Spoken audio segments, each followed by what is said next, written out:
G'day trendsetters, I'm John with Gravel Cyclist, coming to you today with my long-term review of arguably the most top flight, the most premier, the most bespoke bike I've had the pleasure of reviewing. This happens to be the number 22 bicycle company Drifter.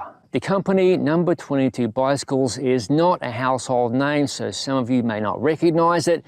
The company hails from Jamestown, New York. Housed inside that facility, the small crew has over 50 years of titanium building experience between them, and that's pretty apparent if you cast even a cursory glance at this bicycle. Every number 22 is unique and different. No exception here. This Drifter is finished in a combination of anodization and Cerakote finishing atop this beautiful, fully buttered titanium tube set, which features integrated bearings and the oversized head tube mated to the all-carbon number 22 tapered fork. Now, speaking of integration, you will not find any cables hanging about the front end of this bike anywhere. This is possibly the best execution I've seen of integration. Now, it's an expensive upgrade option. I'll cover that later. It all centers around this absolutely gorgeous 3D printed titanium stem by number 22 bicycles. So everything's hidden away inside the handlebars, which in this case are by Envy, then routed through the stem, through the steerer tube, and the only cables you're really going to see are where the front brake cable exits on the left side of the fork and near the back end of the bike on the non-drive side. Granted, integration, well, hello there Tuesday, can be a complete nightmare for your mechanic, but in this case, I really think it's worth the potential hassle. Going back to the finish, there are no decals, stickers to be found anywhere on this frame. Number 22 relies on the anodization process to adorn their frame with branding, the model, etc. The exquisite finishing even goes down to the matching titanium seat post, also by number 22. Another top flight finishing item is these titanium bottle cages by Silka. They are anodized to match the beautiful frame you see before you. The bottom bracket on this bike is the excellent T47 standard, and tire clearance is 700C by 45mm, or for 650B up to 50mm. As I alluded to earlier, because every number 22 is custom, fender mounts are available front and rear, and for the ultimate bespoke touch, number 22 even manufactures full titanium fenders that can be finished to perfectly complement your frame and fork. As is the norm circa 2023, the brakes are flat mounted and you get through axles front and rear. Additional mounting points on this particular example, you've got the usual places you would expect on the down tube and seat tube for your bottle cages. Beneath the down tube, you have the third bottle cage mount, aka what I like to call the cow catcher position. And my favorite mount, atop the top tube, the bento box mount, the top tube mount, whatever you like to call it. In fact, I will freely admit, not once did I mount anything to that top tube because the top tube is so gorgeous with the number 22 branding, I just couldn't bring myself to cover it. The drivetrain is the latest variant of SRAM's excellent Force eTap in the 2x flavor with 4633 chain rings and a 10-36 cassette. Unfortunately, the 4330 wide crankset was unavailable when this bike was built. However, none of that hindered the performance of this bike. I might have a review of that group set coming later, so watch this space. This bike originally arrived with a pair of MV 3.4 carbon disc wheels. I have reviewed those wheels earlier. You can check that review linked in the description below. So I thought, okay, I'm going to remove those wheels, and rather I slapped on a pair of these excellent Elite Wheels Drive G45 wheels. I have a review of these coming later, so be sure to watch this space. Wrapping up the techie features, every number 22 bicycle arrives with a 10-year warranty, which is excellent peace of mind considering the rather expensive nature of this bicycle. More about that later in the video. Now we've reached a point where it's time to find out how this Number 22 bicycle company Drifter rides.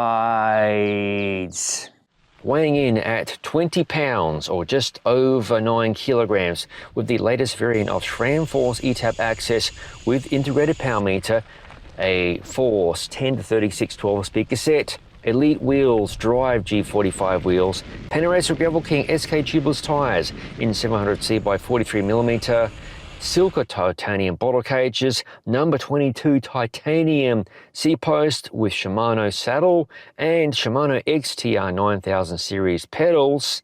The number 22 Drifter in stock geometry for size 54 is pretty lightweight for a mostly titanium bike, barring its all-carbon fork topped with that amazing 3D printed titanium stem.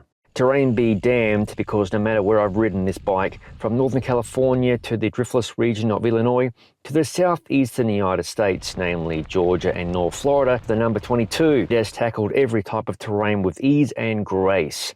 Pointing it downhill, the only limitations on the bike's performance are going to be tire traction and your confidence descending. The bike feels very stable with predictable handling that is excellent through even the loosest of corners, but not twitchy despite me requesting a slightly shorter stem than my usual at 100mm in length. I had some concerns about the integrity of the stem when I learned it was heat-treated 3D printed titanium, but its performance as part of the front-end package, well, those fears were allayed. The stem is stiff, but the front end is not harsh riding, overly stiff or unforgiving like you can expect from some all-carbon bikes. Ascending, the number 22 Drifter is suited to anybody who likes to climb in or out of the saddle, and I doubt the T47 bottom bracket shell is going to budge under anyone's hardest effort. I rode this bike exclusively in the gravel mode it's intended for, but it could easily serve as a pavement-going bike if you're looking to have one bike to do it all.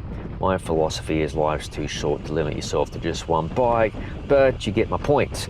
I sometimes feel there's a misconception that titanium bikes feel dead, ride harshly, and so on. At some point in history that might have been the case, and with the number 22 featuring high-end buttered tubing, it is the furthest thing from a dead-feeling lifeless bike. The stock 54cm size felt lively and wanted to go anytime I got out of the saddle onto the hoods or dropped to accelerate. This was despite the head tube being a little longer than my normal preference. Number 22 has done their homework and tweaked the ride quality characteristics to find a good medium and a very comfortable bike over the long haul or shorter rides, but one that finds itself on the higher end of the performance spectrum. The Cerakote finishing on the frame has proven to be tough and durable, and despite numerous rock strikes, I cannot visually locate any damage to this frame's finish. Tyre clearance at 45mm front and rear will cover at least 85% of most riders' needs, barring the muddiest of conditions, in which case select a narrower mud-specific tyre. Because each number 22 is unique, the same applies for group sets and wheels, which aren't the focus of this review. However, slapping on a lightweight performance wheel set is only going to enhance this bike's performance. The final point to cover is this bike's pricing. This review Drifter, and by that I mean the frame with its premium anodized and Cerakote finish, fork, C-post, additional mounts, and the optional US $1,500 3D printed titanium stem which completely internalizes the cables, will set you back about US $9,350. If you add the MV 3.4 wheel set and carbon handlebar that arrive with the bike, along with the SRAM Force eTap access group set with integrated power meter, this bike is somewhere in the neighborhood of US $13,000. Definitely not a bike in everyone's price point. However, if you compare this unique custom bike to some of the big name brand carbon bikes that cost the same or more, I would much rather sport a number 22. As an added bonus, I can actually meet the people in person who designed, constructed, finished, and assembled this bike. Overall, the number 22 Drifter is a pretty amazing bike. It could be the best titanium bike I've ever ridden, and it certainly isn't a bike I'm looking forward to returning after this review. Be sure to check out the website, go crazy configuring your own Drifter or one of the many other models for different riding disciplines that number 22 offers. So there you have it, my long-term review of the beautiful number 22 Bicycle Company Drifter. Clearly a bicycle that isn't for everybody, but thankfully, circa 2023 at the time of this video, there are so many choices for gravel bikes on the market today. So I sincerely hope that my review in some way in helping you make an informed purchase decision.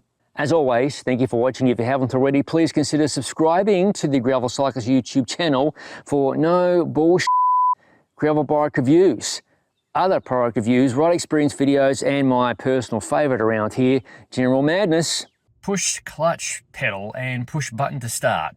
Roll. This car has 3 pedals.